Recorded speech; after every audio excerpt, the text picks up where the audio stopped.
Welcome back to LWG. We are back with a fun and exciting new battle report with brand new armies. Change is in the air, and dwarves are also in the air with Tzeentch versus Kharadron Overlords, 2,000 points. And I have a new friend, new to the channel anyway, out with his KO. So it's going to be Michael. So we're going to give him a welcome, and you'll meet him in the army breakdown. Today, we are excited because we're going to be, like I said, testing out the brand new armies, new stuff. Both of us, we're not coming out the door looking at hyper competitive here. We love these armies. I personally haven't played Tzeentch in years, but I've had them on the back burner. I know the Khorne guys are going to be upset that I'm changing allegiances, but you know, it fits. So betrayal is just the way that I like things. But yeah, we're not doing ultra competitive, but we're also not just trying to be pushovers. Trying some new stuff, experimenting, seeing what the books are made of, and seeing how GW went. That's the goal today, and fun. That's the goal. So we're going to be playing Knife to the Heart today from the. I guess that would be one of the original missions from the. Is it? No, it's from the. I think it's from the handbook. It's the new updated version though. It's the one that has the weird L-shaped kind of deployment zone, and there are two objectives. There's going to be one here, which is going to be a chest full of scrolls and stuff. Maybe the Tzeentch guys like that. And there's another objective back here, which is a chest full of gold. And we all know the dwarves like their gold. And what it is whoever controls, starting from the third battle round, if any player controls both of the objectives at the end of their turn, they're going to automatically win the major victory. So they're not kidding when they say Knife to the Heart. It is, there's only two objectives. We're coming right for each other. All the tricks to try to steal that objective and block it. It is an interesting mission and a pretty direct one. So we did roll for mysterious terrain as well. This is going to be deadly. This is going to be deadly. This is going to be inspiring. This one is mystical, fitting in the middle. Some kind of chaos altar going on there. And then over here is the commanding, the one where if your general is near it, you get an extra command point. So that is the lay of the land, and we are going to be moving over to Army Breakdown. Okay, here we are. Change is in the air. Khorne is gone. Tzeentch is ascendant. I know some of you are going to be upset about that, but here we go. My Tzeentch army. I have had Tzeentch for a long time. I have loved Tzeentch for a long time. My first army in Warhammer 40k almost 10 years ago was Thousand Suns, which is when I got into this. And then I have Tzeentch Demons. It is my first love, even though Khorne has stolen my heart as of late. But now that the new Battle Tome is out, like I said, change is in the air today, and we're going to be playing Tzeentch. So this is my force. I've been painting feverishly is the word. I got a whole new shipment of stuff in this week, and I've been painting double time just to get it ready for this battle report here today. So I do ask a little bit of indulgences here that not everything is completely done painted, but it is tabletop ready. I'm doing my best here, and hopefully by next week everything will be totally done. So if you see anything that needs work, just point it out to me because I'm working on it. So there's that. So we're going to do the army breakdown. So new Tzeentch book, new battle tome, very exciting. We're going to be running the Guild of Summoners today, and because of that, we're going to be having some Gaunt Summoners. So the Gaunt Summoner on the disc is going to be my Warlord for today, which means that he has the command trait of Prophet of the Ostensible, which means as long as he's alive and he's on the battlefield at the beginning of my hero phase, I roll a dice, and on a 4+, I will get an extra command point. Along with that, in the Guild of Summoners, all the heroes know the command ability of Will of the Arcane Lords, and heroes can pick a friendly wizard within 9 or 18 within the general, and add, this is the command ability so for 1 command point, add 1 to the casting roll for that turn for that wizard. So pretty cool stuff, and combos nice with the warlord trait, the command trait. And then, I said I have the Gaunt Summoner on the disc is my general, and he is going to be having the Bolt of Change spell. And that is an 18-inch. That is an 18-inch range, and it does D6 mortal wounds. So pretty cool spell, and casts on a 7. And then he also knows, both the Gaunt Summoners actually know their spell, which I don't know how handy it's going to come in versus KO, but it's you pick every model in an enemy unit and engulf them in flame and do mortal wounds on a 5+ there. So pretty cool stuff. They did make the range lower, which is nice.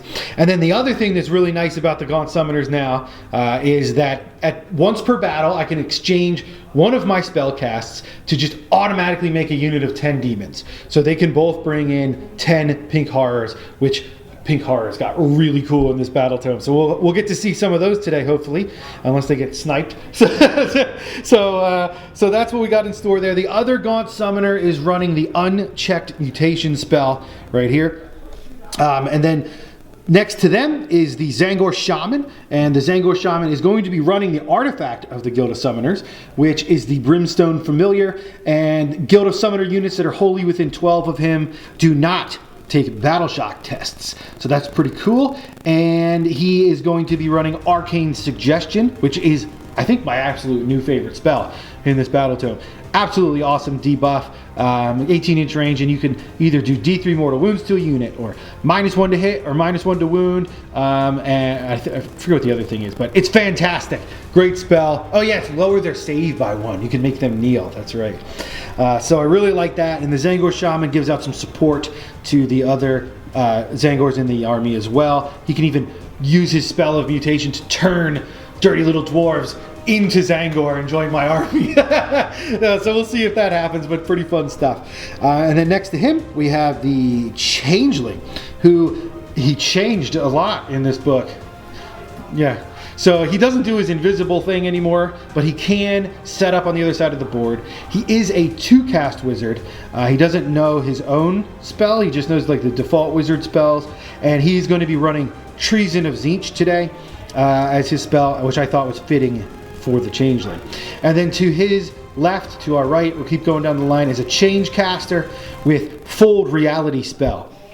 So that's my wizards. Got lots of wizards, lots of heroes in this army. Behind them, we've got the quick and the fast heavy hitters of the list is the Tzaangor Enlighten on Discs. They are super awesome and deadly in a Tzeentch army. Went up a little bit in points, but I still think retained a lot of their deadliness. In front of them, we got a unit of 20 Tzaangors, which I love Tzaangors. Now, I do want to mention about this unit. I built these originally for 40k, and now that the new battle tome has come out, there's a new loadout that you have to run. It's either you pick all shields or you pick all paired weapons, and then they have like their 3 of them, or I guess 2 in every 5 can have great weapons, and they got the banner and the horn and all that, mutants and all that kind of stuff. This unit is not modeled correctly for the new loadouts because I just got it this week, guys. I just got the book like 2 days ago. So I'm going to be using them as they all have paired weapons.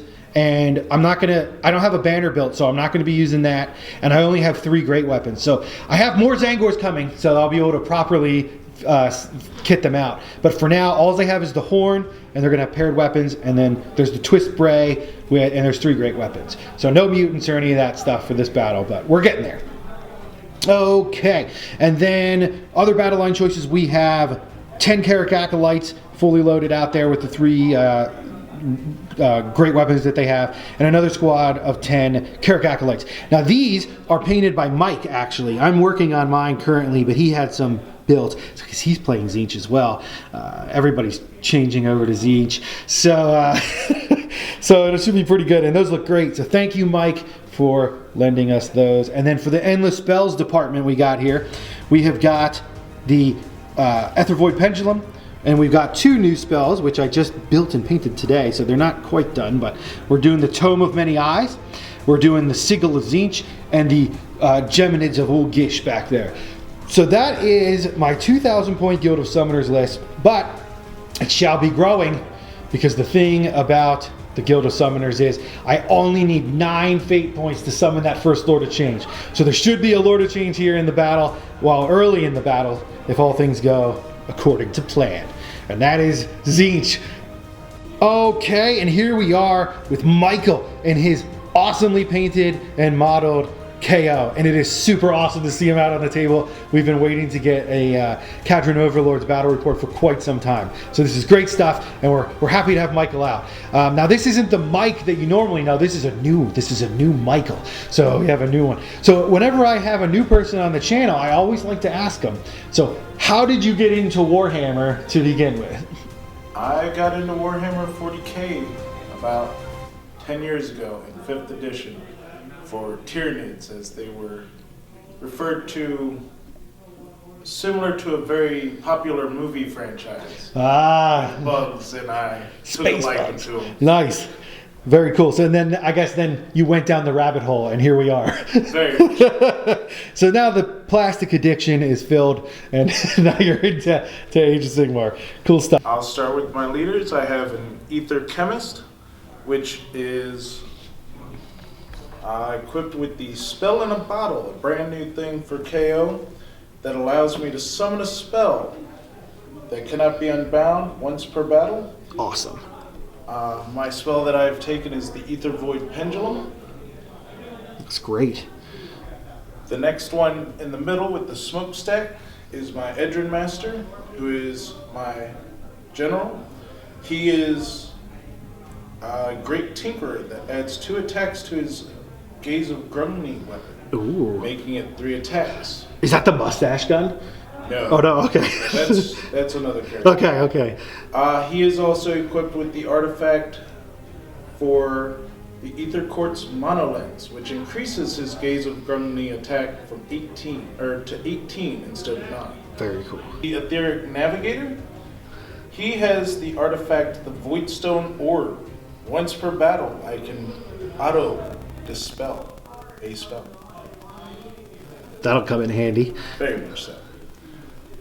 Beside them, or in front of them, is my company that is equipped with cutters and pistols and 1 Ethermatic volley gun. Very cool. Behind them is the Edrin Riggers. They are equipped with a Ethermatic volley gun and a drill cannon. And they are very useful for keeping the boats alive. So these are the guys that repair the boats. Yes. Very cool. All right. And the big showpiece is the Ironclad. Oh my gosh, looks awesome. That there is equipped with a volley cannon, torpedoes, and ether carbines. Awesome stuff. And over on this side is 2 gunstruck gun haulers with ether cannons, or sky cannons, I should say. In the middle is a frigate with a heavy sky cannon, and in front of them is 5 Thunders, all with Ethermatic rifles. My artifacts for the boats, the 1 gun hauler will have the Breath of Morgrim, which is Barak Urbaz's great Edrin work. And you're doing Barak Urbaz. Barak Urbaz. The artifact for the frigate is the Malefic Sky Mines, and then for the great Edrin work for the big boat. The big boat. Ironclad Major Installation. Is okay. That's the one that lets you Overwatch. Awesome stuff. Now, what do the mines do for the frigate? The mines are once per battle at the start of combat. I pick 1 enemy unit that can fly within 6 inches. On a 2 to 3, they suffer D3 mortal wounds. On a 4+, they suffer D6. Ooh. And yes, my city or skyport. Yeah. I want to hear about this. Yeah. Barak Urbaz, the Market City. My Market City allows me to ignore the bravery, the -1 bravery for spending my share of. Because you got plenty of gold, right? They don't care about spending it. All right. For following the code, we have Seek New Prospects, which allows me to reroll battle shock tests for friendly Urbaz units while they're wholly within my opponent's territory. Okay. My amendment is always take what you are owed. At the start of the battle, D3 friendly Urbaz units each gain an extra share of ether gold. Oh, cool. And the footnote is where there's war, there's gold. Once per battle at the end of the combat phase, 1 friendly Skyfarer unit that has fought in the phase gains 1 share of ether gold. Fantastic. All right. Well, that is great, and it looks fantastic. Beautiful work here, Michael. And I'm loving it. I'm excited. I personally have only fought against Kharadron Overlords once, and that was in our narrative battle when we played. We had a huge narrative battle where the whole fleet was out against my my goblins, who, yeah, I guess I shouldn't have spoiled. I do have a goblin army I'm working on painting too, so they'll come out at some point. But man, that was a fun battle. Yeah, so a lot has changed since then. Yes, I am excited to see the changes, and because we love change here, I'm playing Tzeentch, so obviously. So so that's cool. All right, that's that, and we're gonna move over to deployment. Okay, and here we are after deployment. KO versus Disciples of Tzeentch. Kharadron Overlords. Sorry, I'll try to say the whole name. So what do we got here? Well, Tzeentch rolled for the first drop, but it was irrelevant because the Kharadron Overlords, which we forgot to mention in the army breakdowns, do have battalions, correct? Yes. Which ones are you running? The Iron Sky Command, which is an ironclad, a unit of veteran riggers, the 3 heroes, being the Chemist, the Edrin Master, and Navigator, and 1 10-man company. And what does that give you? It allows me to auto-pass morale for anyone that's inside of 18 inches of the ironclad. Fantastic. All right. And then you have another one? Yeah, okay. The second is the Gunstruck Escort Wing, which is the 2 Gunstruck gun haulers, the frigate, and the unit of 5 Thunderers. That battalion allows me to have focus fire, which is during the shooting phase, I choose 1 unit, and that entire battalion may reroll 1s against that unit. Nice. Very cool. All right. Well, because he has those 2 battalions, and I don't have any battalions, obviously the Kharadron Overlords have deployed first because I have a bazillion drops. But here we are. The Tzeentch is deployed, so we'll just quick run through it. It was a weird L-shaped one, and we had to be 9 inches away. So I got my Acolyte squad here. I got the 20 Zangors, and then back here, zoning off this area as best I can and staying out of fire range, because I know, well, most of fire range, hopefully, is the characters. And then we've got, we got the Changeling, we've got the Zangor Shaman, the Gaunt Summoner, and the Change Caster down here. And we've got the 6 Enlightened over here in the backfield holding it down, and then the Acolytes on the right flank. And then for the Kharadron Overlords, we have the Gun Hauler on the right, which is the one with the artifact. Yes. We've got the other Gun Hauler here. We've got the Frigate and the Ironclad, and the Boat Boys, or the Balloon Boys, are back there in support. And the characters are in the Ironclad, correct? Yes, as well as the company, and then the 5 Thunderers are inside the frigate. All right, fantastic. So that's that. KO. You finished first. Are you going to take first turn, or are you going to cede it to Tzeentch? I will let you go first. Letting Tzeentch go first. Okay. Coming up, Disciples of Tzeentch, turn 1. Okay, and then the Tzeentch have to do their Destiny dice. So here we go. Okay, wow. We got 3 6s, a 1, a bunch of fun. That's a really hefty roll. So I will put those aside. I'll be using those in the game. And then for the KO, you have some extra gold, right? Yes, I get extra D3 for 1. 1 it's extra going gold. To go to my Ironclad. Cool, so the Ironclad has even more gold. All right, going into Disciples of Tzeentch, turn 1.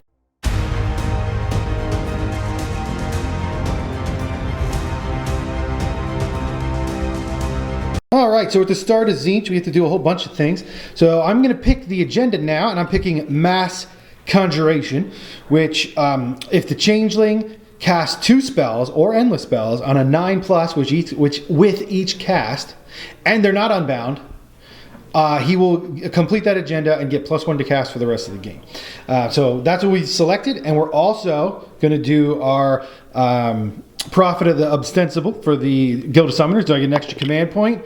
No. So just the 1 command point going into Tzeentch hero phase. All right, so Tzeentch, we're going to have to record the hero phase because it's super important. So first spell is we're going to do these Acolytes to do their Gestalt sorcery. So they need a 6 for that to go off. Yep, that goes off on a 10. I assume you're not going to try to block that. I'm not. So that's 1 fate point. The other squad, this is the only spell they're allowed to do, but multiple squads can keep doing the spell, so they're going to try to on a 6. Yep, that goes off. So that's 2 fate points. And they both have that. What that does is give them an additional rend on their shooting attacks. So pretty cool. And they have an 18-inch range on theirs. Now, you also notice that these guys weren't there before. Ha! change and hope. So, those are from the Gaunt Summoners. Once per battle, they can expend one of their spell casts for the turn to summon in a squad of demons. So this one over here and this one over here made those. They're also wizards. Well, there are 9 or more models, and they are going to cast their personal spell. So I think it goes off on a 6. Yep. So that goes off on the left squad there, and the other squad's going to do it as well. That goes off on an 8. So we're up to 4 fate points, and they both cast that spell. Okay, so that is channeled pink fire, and they both got it off, and it adds 1 to their hit rolls for those units. So very cool, and we're, like I said, up to 4 fate points. Let's continue, shall we? Okay, so for those of you that aren't aware, and this may be controversial, we're pretty sure that you can just cast spells even if you're not in range, because it says cast the spell, and then if successful, then you pick a target within range. Therefore, and we didn't see anywhere in the rules, so we're going to be playing like that, which I think is bonkers, but whatever. So this Gaunt Summoner is going to attempt Bolt of Tzeentch, which goes off on a 7. Yep, so that's a 9. That goes off, but I have no target, but that gives me 5 fate points. And he is done casting because he used 1 to make those horrors. And now we got the Zangor Shaman. The Zangor Shaman is going to attempt Arcane Suggestion, which is going to go off on an 8. So he needs an 8. Yep. Uh-oh. That's 6. Arcane Suggestion goes off. But again, I don't have a target for that. This guy here, he's going to try Mystic Shield on the Zangors. And Mystic Shield, you need a 6. Does not go off. Does not go off with Mystic Shield. So he cast his 1 spell, and then we still have the Changeling has to go. So I guess he'll try Arcane Bolt. Let's try that. I need a 5, right? That's a 6. Arcane Bolt goes off. 1, 2, 3, 4, 5, 6, 7, and fail. So we're up to 7 fate points right now, and we still got the Changeling and this Gaunt Summoner to cast 1 spell each, so we can still do it. So we are going to, with this Gaunt Summoner here, attempt to cast the Burning Sigil of Tzeentch. So this goes off on a 5. Yep, so that goes off. That's 8. And we'll get the Burning Sigil put out and come right back. Okay, so the Burning Sigil of Tzeentch is out. And for those of you that don't know what that does, because it's new, you set it out wholly within 18 of the caster. And then at the end of the Tzeentch movement phase, you roll a dice, and it does a random effect. It could do D3 mortal wounds and turn one of the models into a spawn if it kills them. It can add +1 attack to a unit. It does all these cool things. But the way it works is you have to pick a unit in 12 of it to do it. The Tzeentch player, me, I would be picking. So if it's a good thing, I'll pick my guys, and if it's a bad thing, I'll pick you. But if there's no bad guys in range when I do it, I have to put the bad thing on me. So that's how that works. I've used it a couple times. Actually, I like it. It's pretty cool. But it's an endless spell that doesn't move around. Cool. So the last cast, we have cast 8 times. It's going to be the Changeling. And he is going to be casting the Geminids. And I'm not going to risk it. We're going to Destiny Dice that sucker. And one of the changes that happened, so I'm pulling a 5 and a 2 out with Destiny Dice, is if you want to do a 2 dice roll with Destiny Dice, you have to spend 2 Destiny Dice. You can't just pick one and then roll the other one and that kind of stuff. So there we go. We're doing that. I'll get the Geminids set up. That is our 9th cast. Tzeentch be praised. We have done it. We've got our Lord of Change. So he'll be coming in here in the movement phase. All right, we're after Tzeentch, Hero, and movement phase turn 1. And this is what the board looks like. So I'll describe what's going on here. So I did get, first of all, everybody's noticing it. I did get the 9 points, and with Guild of Summoners, so the very first Lord of Change that you summon. And again, I apologize. He's in the process of being painted. I just needed a couple more days on him.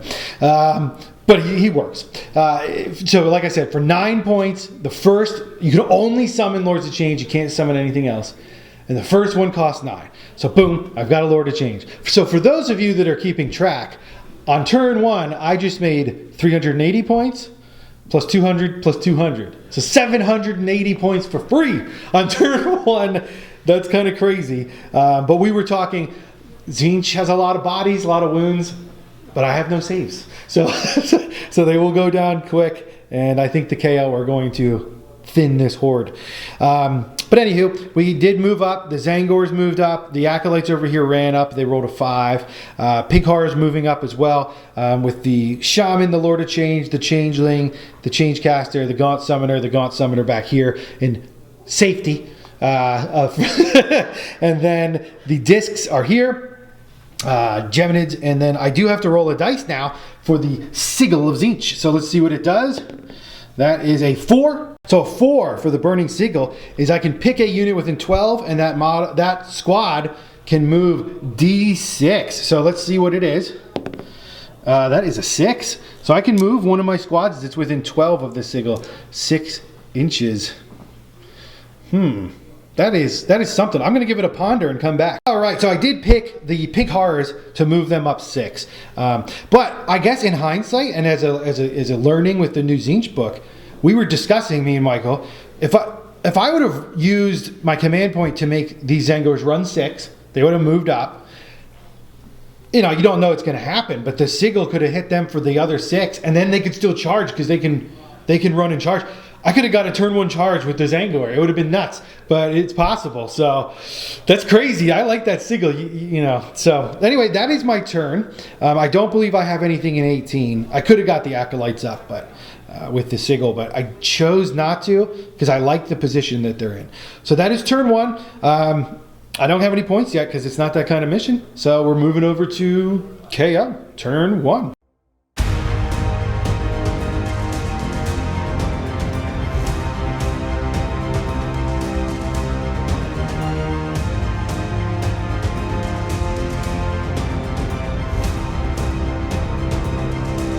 Okay, we're after Kharadron Overlords, turn 1, hero and movement phase. Michael, what went down? The gunhauler, frigate, ironclad, and other gunhauler have swept forward lightly. Now, did you use the normal move or the fly high? The normal move. Normal move, okay. The company has disembarked from the ironclad to secure the box of books that Tzeentch is after. Yeah, well, if you guys didn't notice, there's a treasure chest full of books, and this one over here is full of gold. Apparently, we swapped chests somewhere. Might have been a Tzeentch trick. So yeah. And then if you're wondering why they're out of coherency, because we're using 3D objectives with those chests, those 2 guys in the front are actually standing on top of the chest for measurement purposes. So, yep. They have moved forward and getting ready to shoot. What'd you do in the hero phase? Spend some gold, do some buffs. I dispelled the Geminids with the Navigator. Right. Use the Navigator, rolled that 8, got rid of the Geminids, which is very good if the KO gets a double turn. Very much so. Okay, you ready to shoot? Yes. All right, we're moving into the KO shooting phase. So who's up first? The first thing I will be doing is spending some command points from my Edrin Master to put volley fire onto the ironclad, which allows me to reroll 1s, as well as, because auras are measured from the boat in which it is garrisoned, I am going to be targeting this unit with my second command point for volley fire, as well as the Argonaut Company for volley fire. Okay, so using both of them. Yes. Okay, 2 command points down. 3. 3 command points down for volley fire. All right. And who are you going to light up first? The first thing is, the Gunstock Escort Wing will be targeting this unit of Acolytes. Okay. Rolling of 1s, and we'll start here with the Gunstock Gunhauler and its Ether Shot Carbine. We got the Gunstock Gunhauler firing his cannon into the Acolytes. We got 2 for the shots. And then 2 carbines. So you need 3s to hit. 3s to hit, re-rolling 1s. Get to re-roll this one for 1 cannon hit and 1 carbine hit. All right. And then 3s to wound. It flew over there, but we got 1 so far, and so 2 wounds. Any rend there? -1 rend for 1 damage, -1 rend for 2 damage. So it'll be, we'll do the -1 rend first with the 2 damager. They have a 5-up save, which will go to a 6-up. So they fail that. So that's 2 damage. And then there's another 6-up from the other one. No. So 3 damage total. But they have shields. So they shrug on 6s. No LWGs. So that is 3 Acolytes down already. The Ethernaut Company's volley cannon has range to shoot the Acolytes. Yep. It has 6 shots. Now, because of their new rule of Glory Seekers, because they are wholly within 9 of an objective, they get +1 to hit and reroll failed battle shocks. Fantastic. So the Aethermatic Volley Cannon has 6 shots. They hit on 4s now because of the +1, wounding on 4s. And reroll 1s because of volley fire. Nope, still 3. So 3 hits. And then 4s to wound. Nothing. Ooh, nothing. Nothing. I mean, it was, you know, threading the needle there. So, all right, cool. The frigate into the acolytes. Frigate into the acolytes. For D6 cannon shots with the spread shot. 2 shots. For 2. And 4 carbine shots. These are all hitting on 3s, rerolling 1s. Have 1/1 to reroll, which hits. And then the carbines and cannon are both 3s to wound, which is 4. All right, 4 wounds from the carbines coming through. Are they 1 damage? 2 damage. They are, for that, 2 damage. 2 damage and 4 of them? Everything is -1, 2 damage. Brutal stuff. So 6s to save on the acolyte. Nothing. And that's going to be 8 shield saves. Can they do it? So this is the 8 saves for the shield to block. Need 6s. I got 1. That will 1, 2. What is that? 7 more? That's the squad. That's exactly so. Acolytes down. First blood. Even though we don't do that. Acolytes blown away by the carbines of the frigate. All right. Next up is the Ironclad. Yep. Where's he going? Ironclad will be firing everything into this unit of Zangors. Yep. Those are normal Zangors. Yep. All right. The first thing firing will be his Great Volley Cannon, a new upgrade for him. This is 4d6 shots at 3+, 3+, -1, 1 damage. Dang, that's a lot of shots. That is 18 shots. Almost maximum. Bam, bam, bam, bam.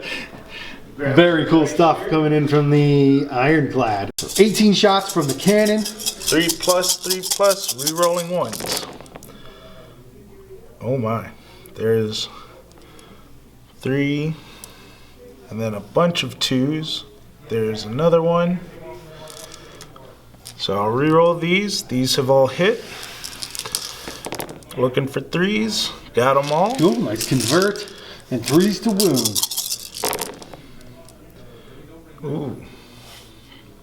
Got 1, 2, 3, 4 misses. For 1, 2, 3, 4, 5, 6, 7, 8, 9. -1 save. 9? That means I'm going to pass them all. That's our number. All right, -1s. So Yes. that puts me to 6s. Uh-oh, only made 1. So that's 4 Zangors dead because they have 2 wounds each. All right, this is the other guns from the Ironclad. These are the Ether Shock Torpedoes. 4 shots, hitting on 4s, rerolling 1s, 3 to wound, -1 for D3 damage.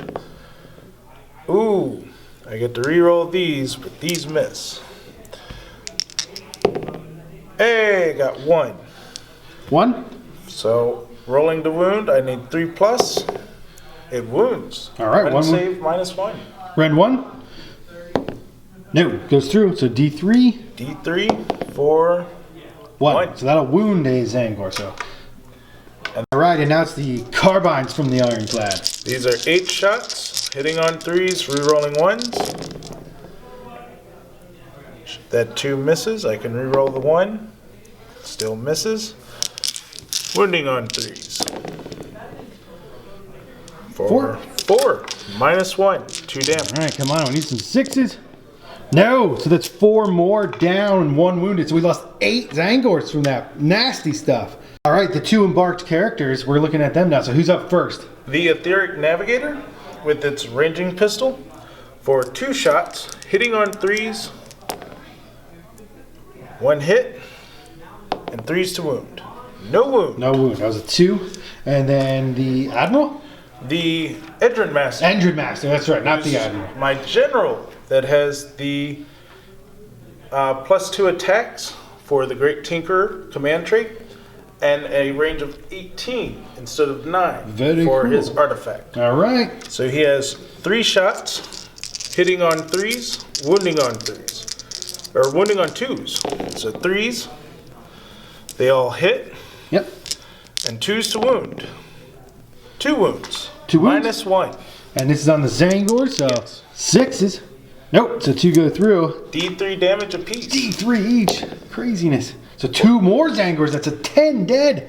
All right, we'll get them pulled off and come right back. So up for the Thunderers, right, that are in the frigate? Yes. They're still in 18, so they're gonna fire at the Zangors. With their ether shot rifles, these are hitting on 3s, re-rolling nothing.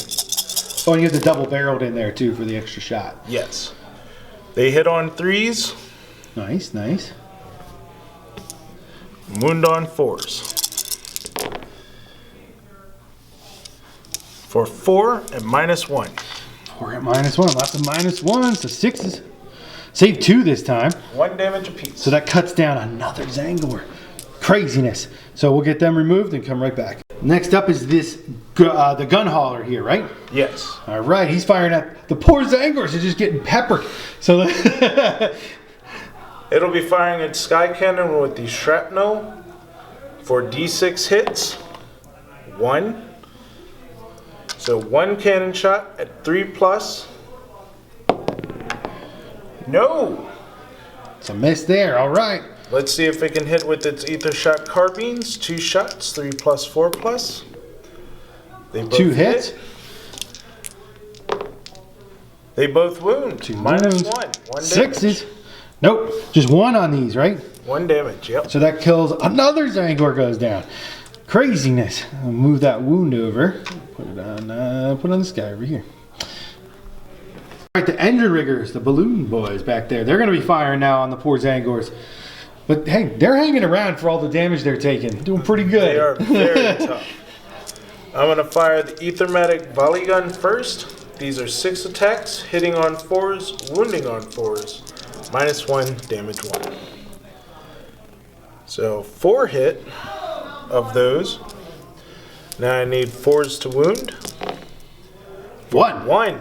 Any rend? -1. Nope. 1 damage? The next weapon will Is that just 1 damage? Yeah, 1. Okay, so that kills the one guy that was wounded. All right. Didn't. And they have another weapon? They do. They have the drill launcher, which is a 4 to hit, 3 to wound, -3 D3 damage. It does not hit. Misses. Okay. That's what we like. So, cool. Is that all the guns? That was a all the brutal, guns. brutal deluge of fire coming into Tzeentch here. All right. And you got anything else? Nope. No that is charges. all. Okay, so nobody scored any points, but now we're into battle shocks, and I am within 18 of my general. I'm going to spend that command point that I have. Otherwise, those Zangors would be dead and running away. So we're spending the command point to keep them in the fight, and that means it's the all-important roll-off. Could get the double turn. That would hurt. That would hurt real bad. Here we go. LWG, Tzeentch's choice, eh? Tzeentch's choice. All right, we're going to think about it and come right back. All right, well, Tzeentch has thought about it here, and I believe I'm going to take the turn. I don't want to, because then it gives him potentially a double again, but I feel like if I let him go, it's just going to be too much damage, and he might even potentially get into some of the things I don't want him to. So I'm going to go.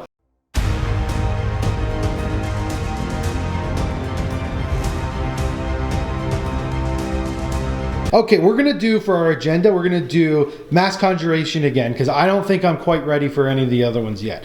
So we're going to pick the Lord of Change as the Mass Conjuration dude.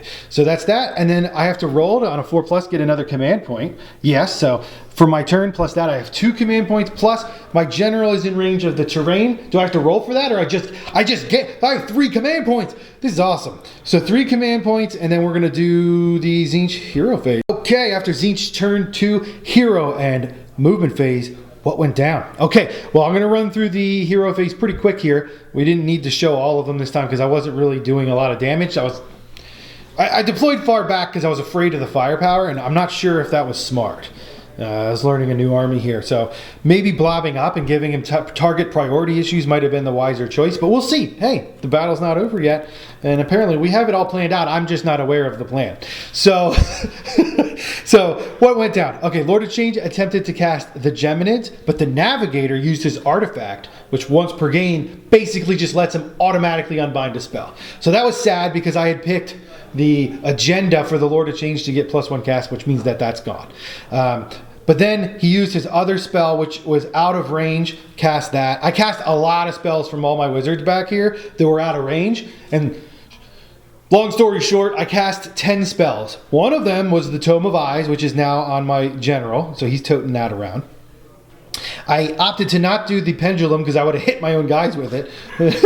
And then all the other guys casted a slew of spells. The only one you really need to know, because that might come into effect here, is the Pink Horrors got their spells off, so they're +1 to hit. The Acolytes got their additional rend off, and we did put Mystic Shield on the Lord of Change. And everything else was just out of range spells to give me fate points, which again, I have 10 points. I'm back up to 10. So only 8 more and I can get another Lord of Change. Next turn. When that one's dead, I'll replace him. So that's where we're at. Then in the movement, we moved on up here. Oh, I forgot. I have to roll for my the sigil of Tzeentch. At the end of the movement phase. Let's do that. A 1, that's going to pick a model, that's going to pick a unit and do D3 mortal wounds to it. And if I kill a model, it turns into a spawn. So I got to pick who that is and come right back. Okay, so we rolled for the Burning Sigil. And people bash this thing, but I think it's fantastic. So it did the one where I have to pick a unit in 12 and inflict D3 mortal wounds on them. So I picked the Pink Horrors, killed 2 of them, which is fantastic. And then you have to set up a spawn within 3 inches of the unit that lost a model.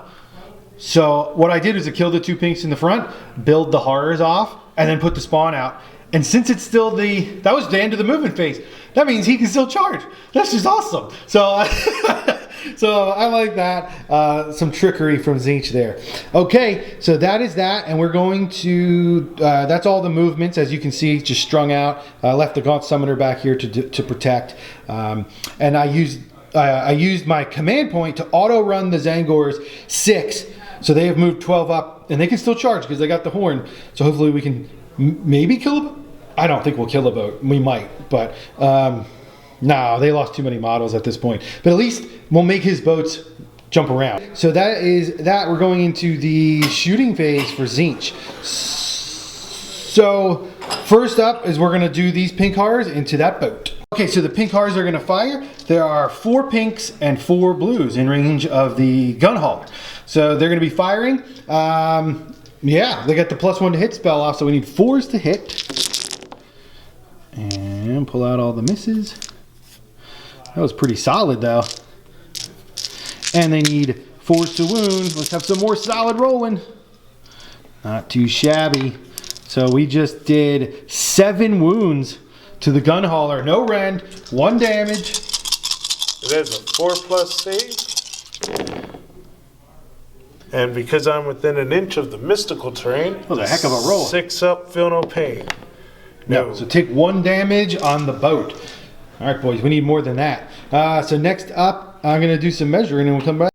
So 2 pinks are in range of the boat from over here, believe it or not. And they did get the spell off, so 4s and 4s. So 3 hits, that's what it should be. And, well, that wasn't what it should be, but that's good. Yeah, 3 wounds. Yeah, 3 wounds on the boat again, 1 damage. Oh, that feel no pain. Nope. So another flinking down some damage on the boat.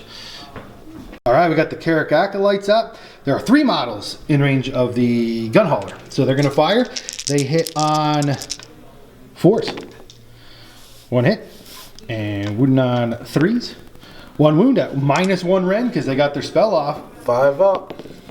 That's a wound. And then mystical terrain. No. So doing another wound through. All right, the Gaunt Summoner on disc. He's in 18 range of the gun hauler as well. And he has 1 shot from his staff. So he hits on a 3. Cool. Wounds on a 4.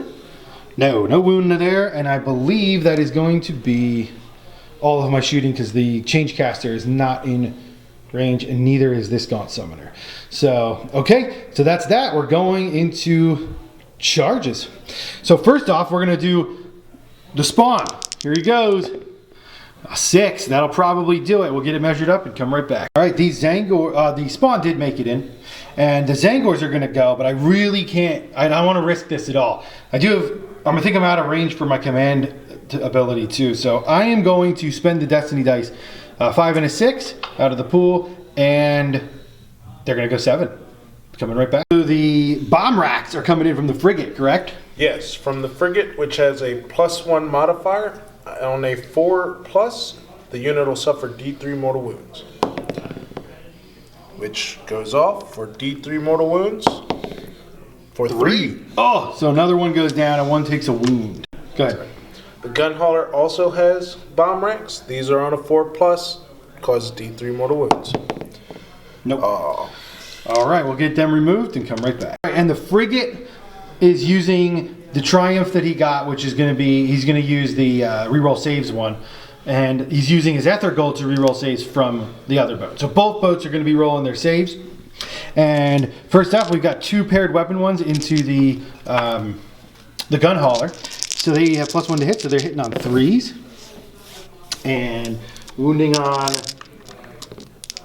4s. So 2, no Wrens on the boat. 2, a little boat. 4 ups. Good, good. And then there's a Great Blade in there. And he has 1 attack. He hits. And he wounds at -1. So 5 up, re-rolling. Nope, hey. Makes it. All right, and we got 2 Great Blades, but 1 is the Twist Bray. In on the, is he +1 to hit the Twist Bray? Yeah, so he's +1 to hit. So he's going to be hitting on a 3. Nope. And then the other guy hitting on a 4. That's a hit. And no wound. And then we got 1 more paired weapon hitting on 3s, wounding on 4s. So 1 save on the big boat. That is a 4+, re-rolling. Re-rolling. So nothing. We did no damage at all with the Zangors. That's not good. All right, so the bomb rack here on the spawn. We forgot to do it earlier. On a 4+ for D3. Yep. D3 for 1. 1. All right, that'll bring him down to 4 wounds remaining.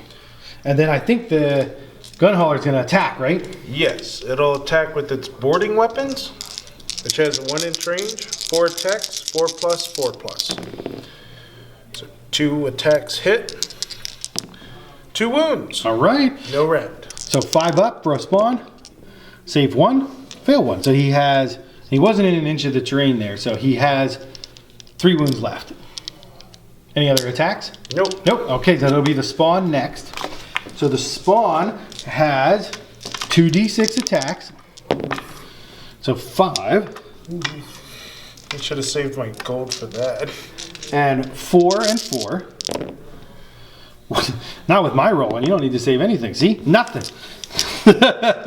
So that's that. The spawn went, but he did get in there. And I was in a bad position here. From bad positioning at the beginning of the battle round. But anyway, we'll see what happens. That's that. And now your other boats plus your Thunderers are going into the Zangors. Yes. The gun hauler first for 4 attacks, 4+, 4+. That's 3 of them. And then 4s to wound for 2. Any rend? No rend. So 5s.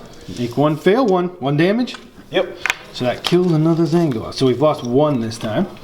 For the frigate, there are 6 sporting weapons. These are, again, 4+, 4+. Surprisingly well, 4 hit. And 2 wounds. 2 wounds. 5 ups. Nope. So another Zangor goes down. And then finally the Thunders with their gun butts. And Drill Bill. For the Drill Bill, it has D3 attacks. For 3. These are 4+, 4+, -1. So 1 hit. 1 wound. -1 damage on it. 6 up. Nope. 1 damage, you said? Yep. So we're plinking on that guy. And then for the Thunderers themselves, they have a gun butt with 1 attack apiece 4+4+. So 2 hit. 1 wound. 1 wound. Saved it. Okay, so I lost 2 Zangors there. Any other fighting? That is all the combats. That's all the combat. Oh, yep. Is that all the combats? It is? Okay. So we're going to the battle shock. So the spawn is fine. The Zangor lost a bunch of dudes. And the Pink Horrors also lost some guys. I guess I could use my Destiny dice for the banner. I know I don't have them modeled.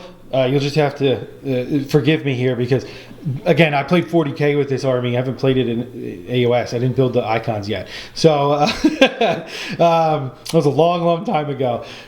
So we are playing, obviously the last pink would have the icon. So I think I'm going to actually use my Destiny dice of 1 to do that, which will give me, for the battle shock test over there, which will give me D6 Pink Horrors back, right? That is terrifying. We're going to do that. Here we go. So 2, not too shabby. So the 2 that I lost are back, but I still have the blues in the unit. All right. And then these guys over here, the Zangors, they're bravery 5 and they lost 2, so that puts them down to a 3. So 6. So that means, because I'm the worst roller ever, that means they're going to have 1 left. But that's fine. That's all we need, I guess, is the 1 left. Oh, that did not go according to plan. Well, maybe it was Tzeentch's plan to betray me, but it is what it is. All right, that'll do it. So going into, I'll get those models put back, and then we're going into Kharadron Overlords, turn 2.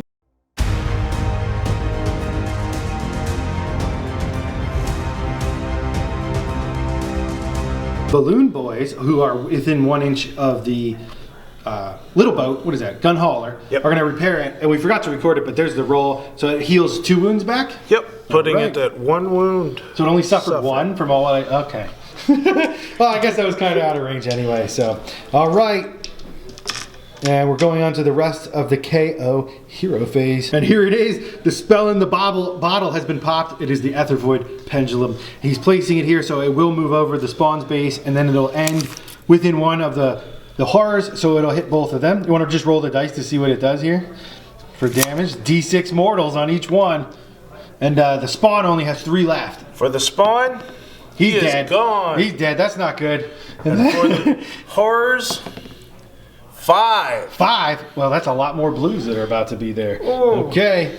Okay, so the Navigator is going to use his etheric storm. What is it called? The Ether Storm. Ether Storm. And he's going to be putting it on the disc guys. So it had to be a target that he can see that can fly, right? Within 36 inches. And then he's going to roll the dice and we'll see what happens. 5. So they're going to take, was that D3 mortals? No, it halves their movement characteristic until my next hero phase. So they are move 8 until your next hero phase. Okay, cool. All right. Oh, and I forgot over here, we did roll the shrugs for the pinks, and I made 2 of them. So only 3 pinks died, which made 6 blue horrors. Okay, KO, after the hero and movement phase, what went down? Well, we did show you the Navigator nuking their movement. And we also showed you the pendulum flying out. So what happened in the hero phase, or that was the hero phase basically. And then in the movement phase, the Thunderers got out as a way to try to block my massive horrors from getting on his objective back there. Poor little Zangor, Twist Spray, just hanging out on his own. And then after they jumped out, the boat then flew over to here with the disengage rule. This one flew over to here with the disengage rule as well, being 12 away. And then, as you see, they're missing. Here they are. They flew into the backfield. They could just sneak in. I was aware of this, but I didn't have enough units to really block it out efficiently. So it is a risk. Now, the good news is, I'm pretty sure all of their guns are only in range of the Gaunt Summoner. So, so that is, well, some of them might be able to hit some of the Acolytes, but they're just Acolytes. So they're probably going to kill this Gaunt Summoner, but there they are. The real trick here is if he double turns, this is going to get to the real juicy stuff, and that's going to be terrible. So there we have it, going into the KO shooting phase. So who's up first? Up first will be the company. They'll blow the Twist Spray away. poor Zangor. Just finish him off. They have... All right, Arcdot are firing into poor Twist Spray. Poor Twist Spray. Here we go. These are hitting on 3s because they are wholly within 9 of the objective.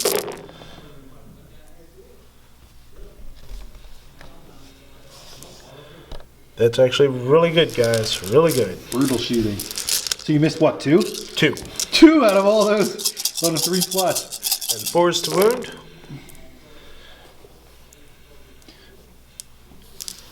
For Wow. 2, 4, 6, 8, 10 saves. He's dead.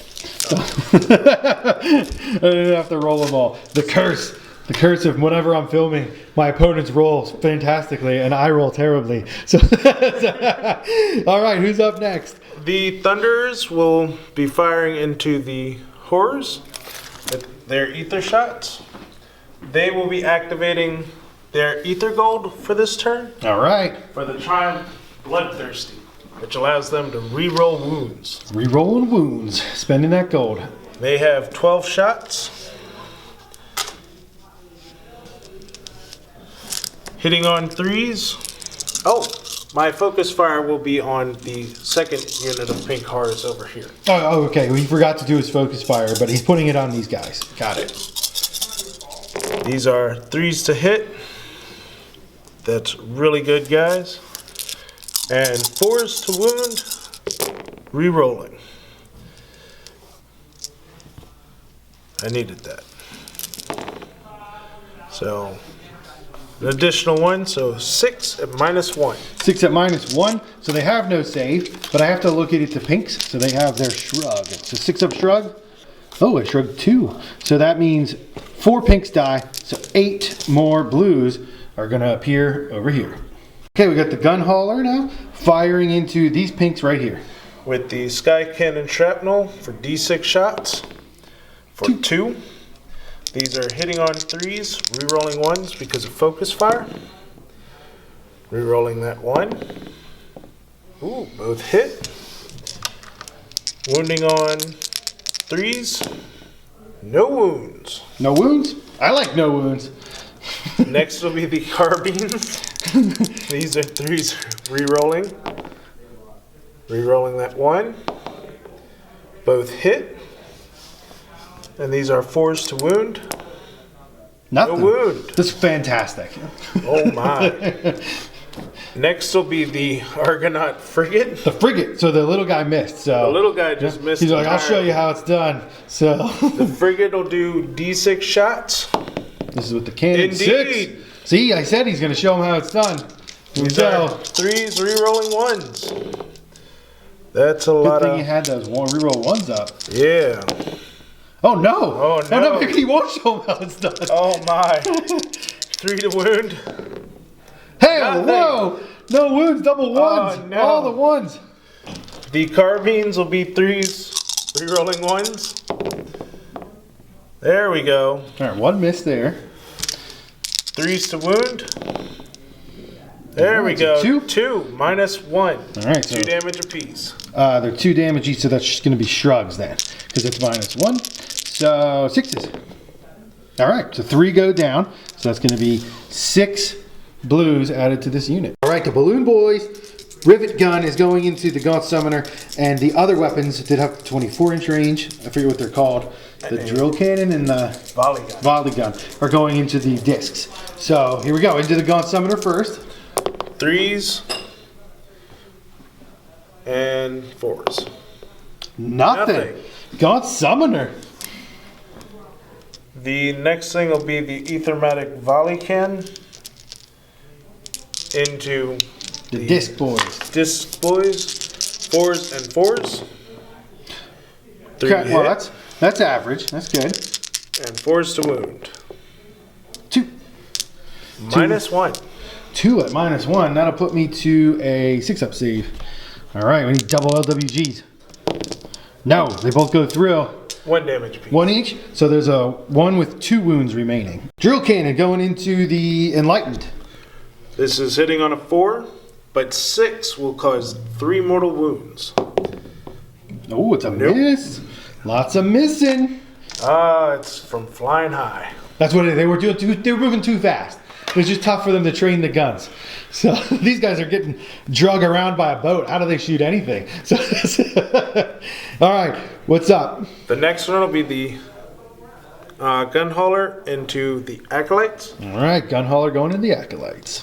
The Sky Cannon Shrapnel Shot for D6 shots. For 3, 3s and 3s, -2 damage to. They all hit. Ooh, One. only one. One at -1. 2 damage. All right, 1 at -1 on the Acolytes, which will put them to a 6-up save. And then 2 damage. They shrug on 6s with their shields. Bing, bing. All right. 2 Ether Shot Carbines. 3s and 4s. Oh, Nothing. no. Oh, no. Oh, no. So that little boat just missed everything, too. It's because they're moving too fast. That must be. That's craziness. I guess I have to decide what the next piece will be, which will be Big the boat. Ironclad. Ironclad coming up. Oh my. The Ironclad will put its volley cannon, which will be 4d6 shots, into this unit. Okay. The torpedoes will go into this unit, They have the 24. the 24-inch Yeah, okay. range, and then the Ether Shot Carbines will be going into the carrier. Little Gaunt's gonna die. We'll start with the minigun over here for 14 shots, All right. which should have enough dice right here. 8, 12, 14. These are 3s.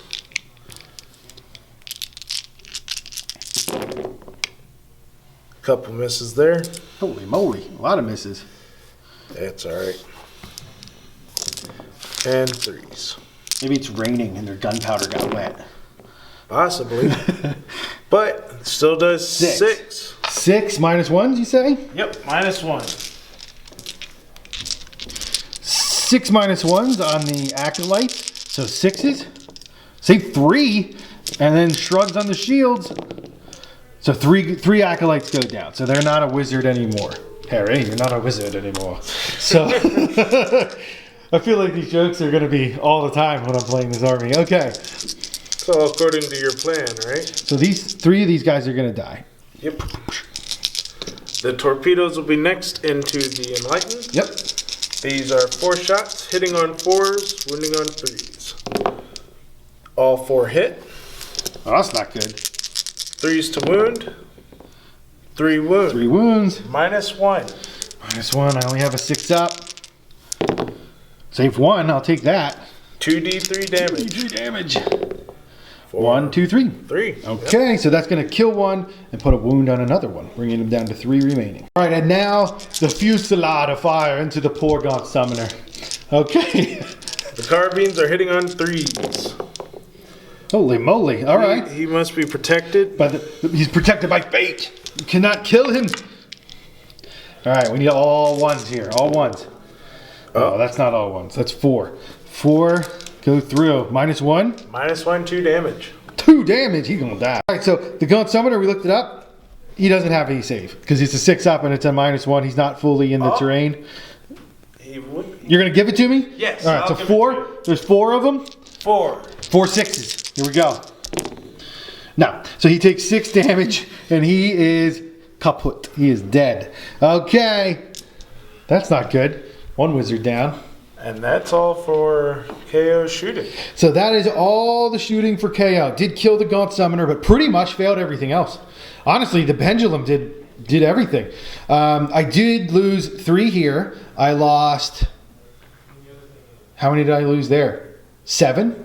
Yes. Yeah, I lost 7 there, and I lost 3 here. So we're going to go into the Battle Shocks. These guys are immune to Battle Shock because they're within range of my artifact from my Zengo Shaman. Those guys up there are not immune to Battle Shock, and I don't have any more 1s.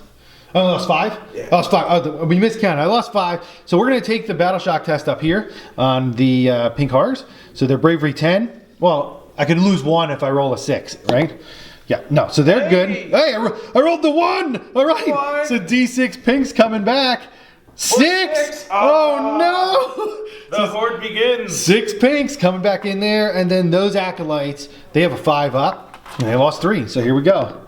So 3, there's 1 more is going to run away from the Acolytes. We'll just take you. Okay. All right. We'll get those Pinks put back. And that looks like the turn because you're not going to do any charging. Nope. Still nobody scoring because it's only battle round 2. All right, so I got the horrors put back.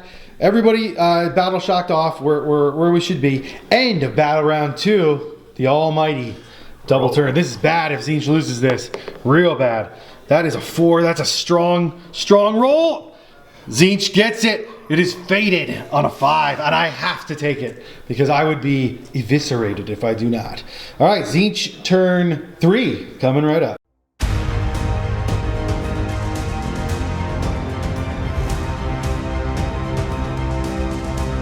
All right, so the pendulum couldn't quite clear the unit, but as long as it moves, it hits everything in 1 inch. So it's gonna hit the horror blob there. So it's for 6.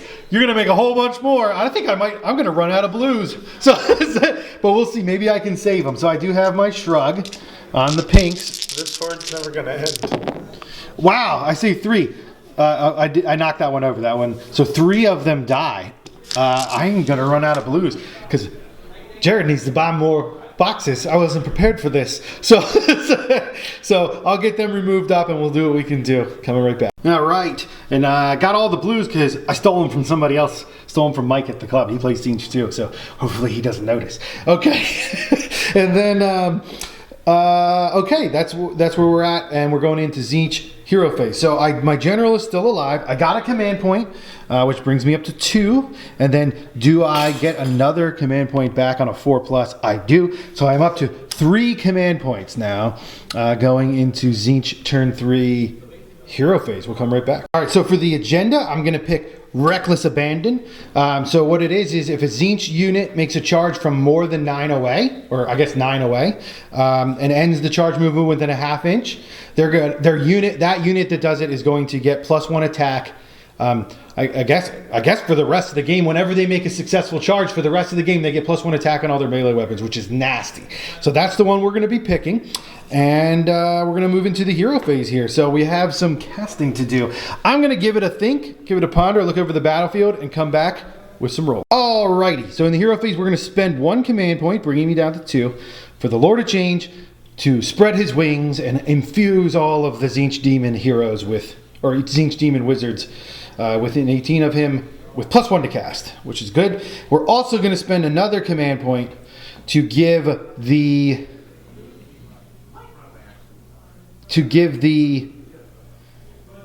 pink horror hero here guy +1 to cast from the Guild of Summoners one. Okay, so he's going to be at +2 to cast right now. So we're going to cast with him, and we're going to, once per game, he can use his tome, and he rolls 3 dice, discarding the one of my choice to cast. Yes, Pink Fire of Tzeentch, it'll be an 18-inch range. It'll do D6 mortal wounds. I'm going to try to hit that boat with it. And I need a 9, though. Okay, so we're going to discard the 5, so that goes off on a 14. So, so I guess you're not going to be blocking that. So it does D6 mortal wounds to the frigate right here. That's going to be 5 mortal wounds on the frigate. Well, because I have a gun holder nearby, I have 6 up shrug. Okay, shrugging for the gun hauler. Shrug 1. So 4 going through on the frigate. If a change caster casts a spell on a 9+, he can attempt to cast another spell in the same turn. So he's going to do... should I risk Fold Reality on the pink horrors? But does he turn into a spawn? To bring more pink horrors back? If I roll a 1, so what it'll be if I cast the spell, if it goes off, you roll a dice. On a 1, the unit dies. On anything else, you just add that many more demons back to the unit. But if I roll a 1, the whole squad's dead. I don't even think I'm going to skip that. And he's going to cast Arcane Bolt. Yeah, that's what we'll do. No. Know what I'm going to do? This guy right here is going to cast the Geminids with his +2 to cast. So that's not going to do it, is it? 3, 4, 5. He fails the Geminids. Oh no, buddy, you're letting us down. Oh, and I forgot I did cast that other spell. I'm up to 12 spells cast because he cast the spell in a bottle. Okay, so next wizard to cast is going to be my Gaunt Summoner on disc. I'm going to measure some ranges. Gaunt Summoner on disc is going to do Bolt of Tzeentch, because he's an 18, to the frigate. And he has +1 to cast, and he can reroll casts. So we are looking for a 7. That goes off on an 8. And you don't have anything to block, do you? Oh, you could if you wanted to. You'd need to roll a 9. Yeah, he's definitely, the Navigator's definitely in 30 there. Just barely. You want to try to block? Yeah, I'll try. You need to roll a 9. Oh. Hey, he did it with an 11. Madness, I say. And then he's going to cast his other spell, the Parchment Curse. Okay, so the Parchment Curse did fail. I think I lost the footage there. So which means the Gaunt Summoner spells are done. And then we're going to move over to the Changeling. He's going to put Mystic Shield on the Enlightened. So that needs a 6. That goes off on a 10. All right, Lord of Change is going to do the Pendulum. Need a 6. That's going to go off on a 10, 11. So that puts me at 14 for casting, and I'll get that pendulum out and come right back. So the pendulum moves over to here, hitting both boats. So the little boat takes 2 mortal wounds, and the big boat takes 2 mortal wounds on each boat. I'll take it. And then I think you have shrugs for the frigate. I do. Just two mortal wounds on each. 2. Oh. I rolled 2 2s.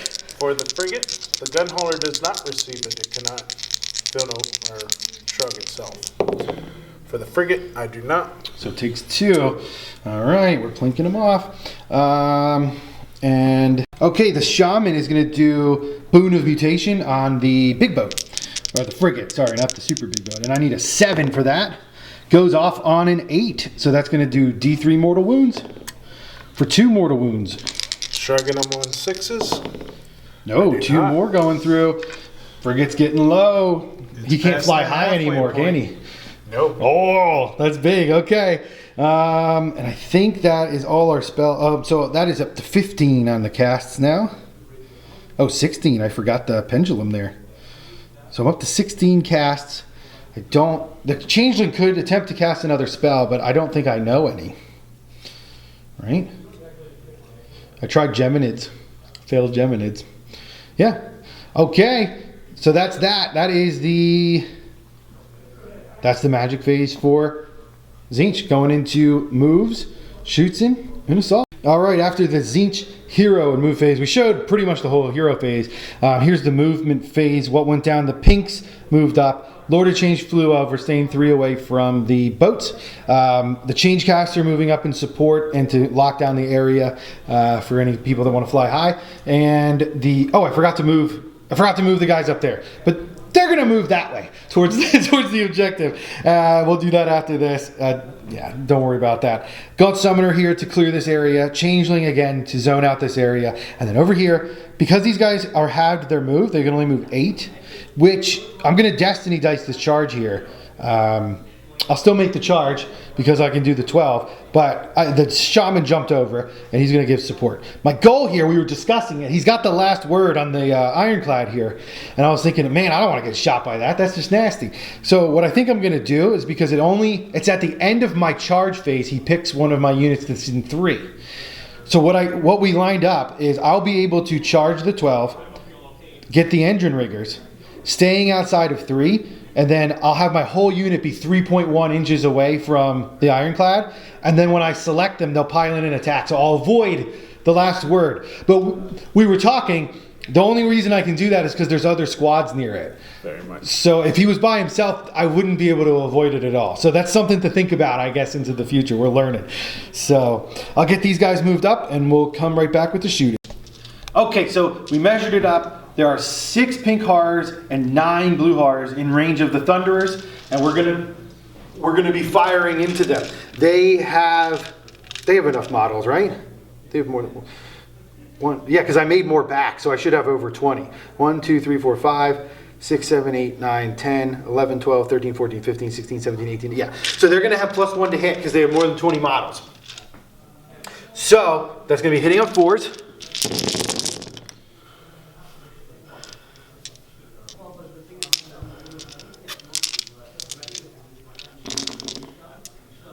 Oh, there's a 3. Looks good. And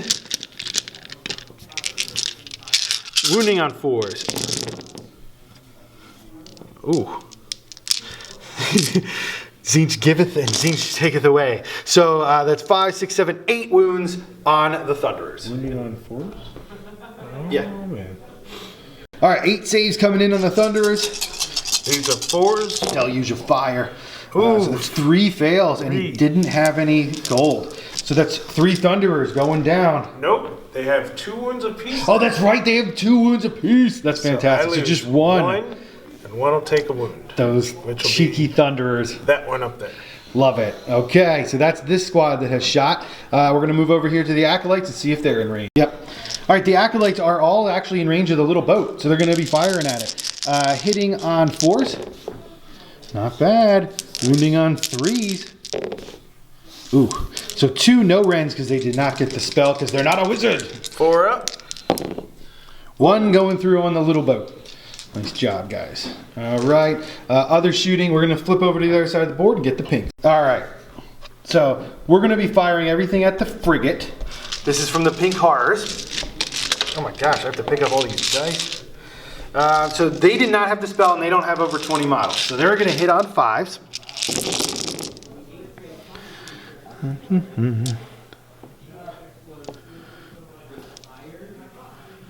It's about right. Yeah. And they're going to be wounding on 4s. So 3 wounds on the frigate. 3 wounds on the frigate. Trip 1s. Oh no. Can't afford that. 6 up shrug. So I'll say save 1. So he has 3 left. 3 left. Okay.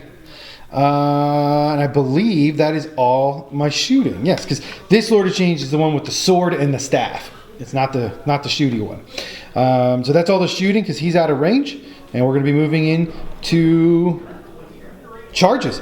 And I mean, I'm just going to say it now. For charges, I'm just going to use my Destiny dice. So we're going to pull the 2 6s out. That'll make them complete the Reckless Abandon agenda. So they're going to have +1 attack on their weapons now whenever they charge.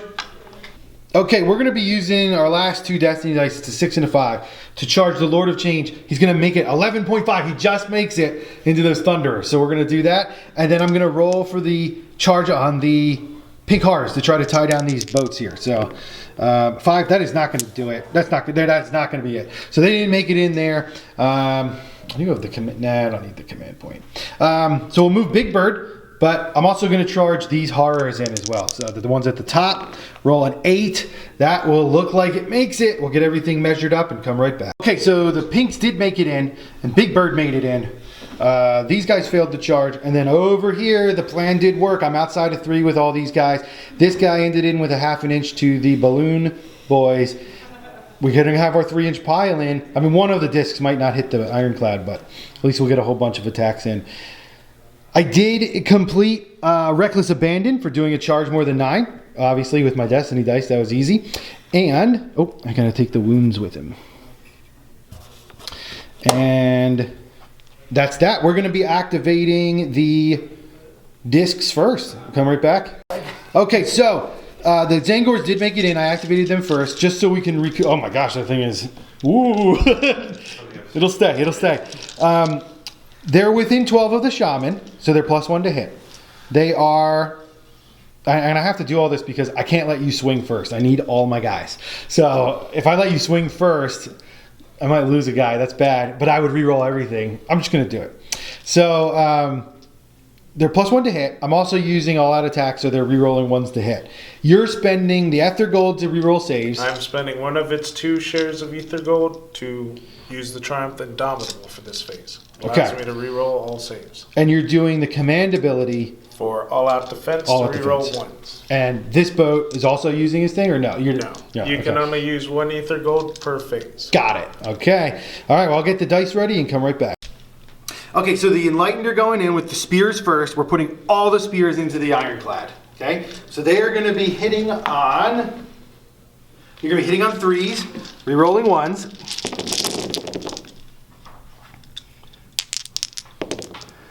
Pretty dang good. Okay, I think I got them all there. Yep.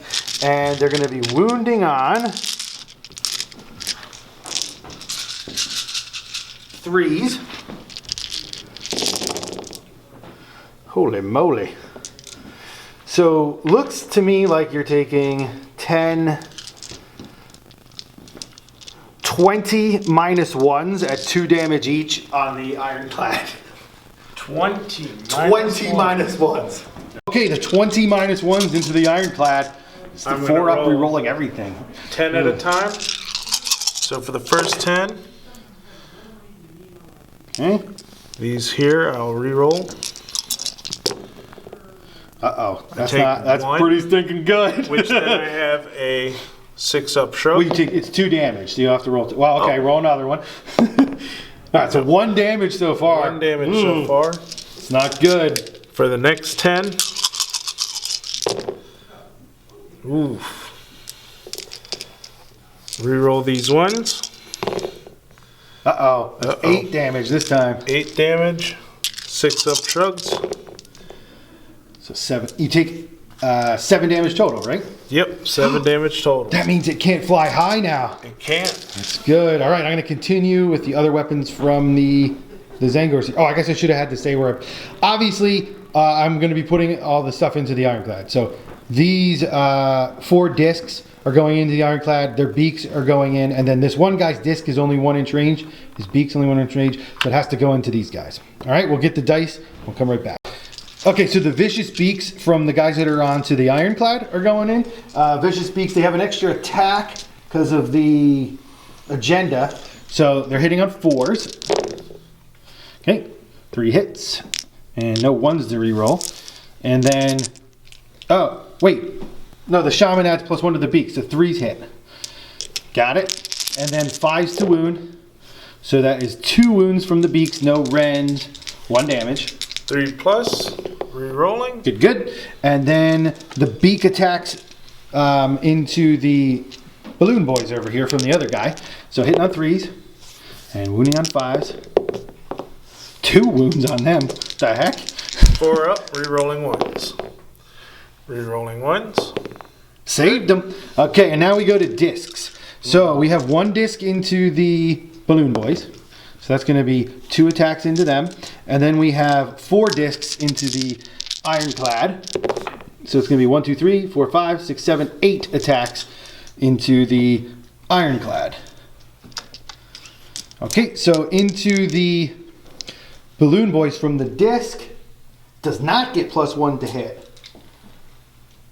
from the shaman. So it's going to be hitting on 4s. Nope. And then these into the big boat on 4s. Rerolling 1s. Ooh. Nice. And it is going to be wounding on 3s. Okay. So 4 minus 1s, and they will be D3 damage. So 4s, re-rolling. Re-rolling. 1 goes through for D3 damage. 1. Shrug. Nope. So 8 damage total suffered on the ironclad. That is pretty good stuff, Enlightened. I forgot the +1 attacks for the discs, so we're going to do those. So the one that would have gone in over there, it hits on a 4. Nope, but it rerolls 1s. Nope. And then there would be 4 more into the ironclad, hitting on 4s. Rerolling 1s. Nice. Wounding on 3s. So 3 more -1s on the ironclad. 4s, re-rolling. Yep. Reroll. Okay, D3 damage for 3 more. 3 more, 3 shrugs. Saving 2, so 1 more. So 9 damage total on the ironclad. All right, well, it goes to KO for the next pick. I'll be picking my Thunderers. Okay. The drill bill gets D3 attacks for 3. And who are you attacking with The horrors. So they're going to be -1 to hit because of the Lord of Changes near them. Oh, so 5s. Nice, 2 hit. nice. 4s to wound. 1, -1. 1 at -1, that goes right through. How much damage? 1 damage. Just 1, so I have a 6-up shrug on a pink. No, so 1 pink dies and makes more blues. The blues are everywhere. They're everywhere. All right, and the other attacks. Gun butts, 5s. Nothing. Nothing? Nothing. Okay. And then that'll be my pick. I think I'm going to do the Lord of Change. So Staff of Tzeentch from the Lord of Change is going to do 4 attacks, hitting on 3s. And wounding on 1s. So 3, and that'll be no rend on the Thunderers. 4 ups. Ooh. 2, that's 2 damage each. So that is striking down 2 of them. 2 of them. And then there's also the Baleful Sword. 2 attacks, hitting on 4s. 1 hit. And wounds on a 2. Yep, and that is -2. So a 6 up. No. That is 3 damage. That is the squad. Because 1 was wounded. Yep. So, yep, Lord of Change is finishing them off. Good job, buddy. All right, who's up next? I'm going to be attacking with my Edrin Master since my Thunderers got wiped out. He has 3 attacks, 3 plus, -1, 3 damage for his Aethermite Hammer. The Ether Harness, or Edrin Harness that he has is if I roll an unmodified roll to hit of 6, it inflicts 3 mortal wounds. Oh, no 6s. No 6s. Whew. 2 hit though. Yep. 1 wound. 1 wound, any rend?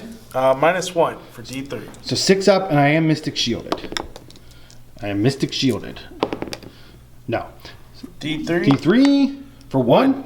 So knocking him down to 2 remaining on the last guy over there. Cool. Anything else? There's still 2 characters, the Ironclad, the Edrin. Okay, so these guys did make a charge, so we're going to see if I can get into this Arknot company with the horrors. Okay, well, me and Michael have been discussing it, and we realized as I was moving these, because they made a charge, and some people don't realize this, the Lord of Change wiped out the Thunderers, which the Pinks had charged into. As long as you make a charge, you can still pile in towards the closest enemy model, which is the Arknots. So we did all the measuring and moved in. Well, wouldn't you know it, I have more models on the objective than him. Yes, he'll get to fight with the Arknot company, but all I'll do is kill here, or I could just make brimstones there, so it won't even matter at this point, just by killing the blues off. And they'd still have models in range. I have 12, he has 10. It is knife to the heart, and we realize that that's it. It's the end of the game. I have actually pulled out a win. So it's getting really late, and we got to see the fun here, and the reprisal. But Tzeentch did pull it out with Tzeentch trickery. The Destiny dice, because the Lord of Change made that long charge and killed the Thunderers. That's what did it. It all went according to your plan. The plan that I didn't know about and haphazardly fell into. Yes, you're right. So we're going to chalk it up to destiny and luck and a victory for Tzeentch here today. So thank you, Michael. Was it that was a surprising, I didn't see that coming.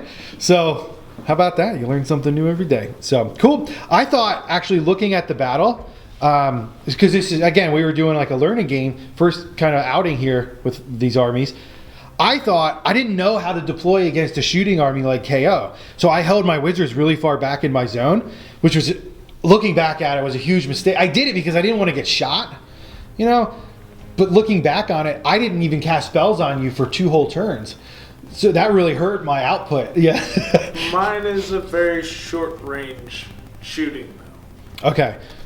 And so I was trying to stay outside of 18 with my wizards so they wouldn't get picked off.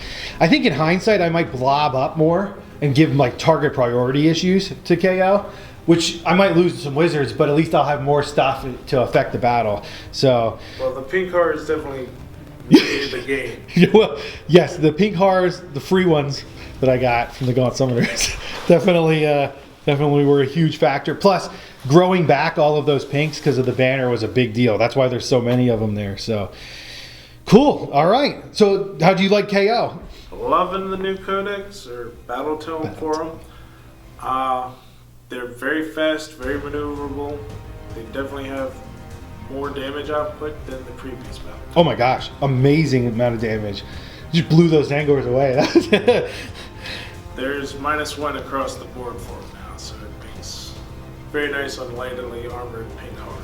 Yeah, and that's the other thing I was feeling as a Tzeentch player. It's like, yes, I have a ton of wounds out on the table, but my good, I have no saves. Like everything you do just goes right through it. It was crazy. So, yeah, good stuff. I like the sigil. The sigil is very nice. That was pretty cool, some of the tricks with the spawn. So, cool. A lot of stuff to think about. Well, thanks for tuning in. Thank you very much to Michael for coming out. We'll have to see more of your KO out of the channel. So, thanks. And we'll catch you next time at LWG.